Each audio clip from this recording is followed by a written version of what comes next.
Hi, this is Courtney, and if you like this video, I would really appreciate it if you would subscribe and put a thumbs up. So I just want to share a yoga therapy moment with you and what it's like to be a yoga therapist. Since our field is relatively new as far as being recognized, I think it's important that we share what we do and that it's good to have resources and support. So sorry about my animals. There are literally 6 in here with me right now. And they're they can be noisy. So this morning, I taught 2 classes in cardiac rehab today, intensive cardiac rehab, stress management classes, yoga, meditation. And the first one this morning, I was just like feeling, as a yoga teacher, not just a yoga therapist, you have those days where you're like, well, that didn't go very well. And I was having one of those days where it was just like, am I doing any good? Like, is any of this getting through to anybody? Am I just rambling on? Do they not like me? Is it not helping? Because it just felt like nothing, was happening positive. So I was feeling kind of down like that. I even mentioned to my husband at lunchtime that it was just like everybody was kind of a bump on the log. Nobody really seemed to care. And, it may not have been. They may have been so relaxed that they just didn't show any interest. I don't know. But I went in this afternoon and I kind of said, I wouldn't call it a prayer, but like a little silent, like, please, please let me know I'm doing what I'm supposed to be doing.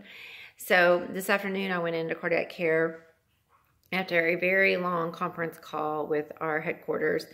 And I was feeling very weary. I'd had kind of an anxious morning. A lot of stuff happened. It was just feeling really stressed out.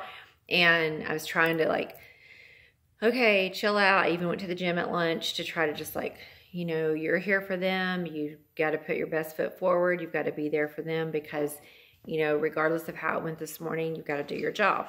So I went in and I taught, before I taught, I was getting everyone ready. And it wasn't a stellar day with that either. There were about 1 million interruptions.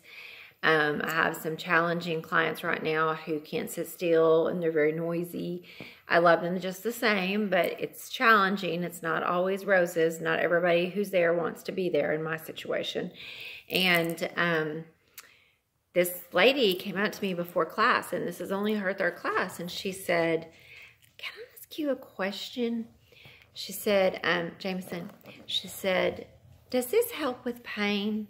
And I said, well, yes, ma'am, it's supposed to. There's a lot of reasons behind that, but can you tell me what kind of pain you're having or experiencing? And she said, well, about 15 months ago, I had surgery, and I can't discuss the details of that because of laws. I had surgery on a joint, and after this class the other day, I had no pain for the first time in 15 months. I almost started crying. I was like, thank you for telling me that. Selfishly, I was like, I needed to hear that so bad. I needed to hear that I was doing some good. And so for you other yoga therapists out there and you yoga teachers out there, I know it can feel some days like what we're doing doesn't matter, and other days you feel great about it. And, and it's not a job that people, you tell them what you do for a living. If you're in the South, especially, they're like, and what's your real job? So today going in and having someone tell me that it helped with their pain and that they were pain-free for the first time in over a year, that was huge. And that just meant the world to me. So I just wanted to share that yoga moment for other yoga teachers and therapists out there for support. And for those people who need yoga therapy, thank you. Bye-bye.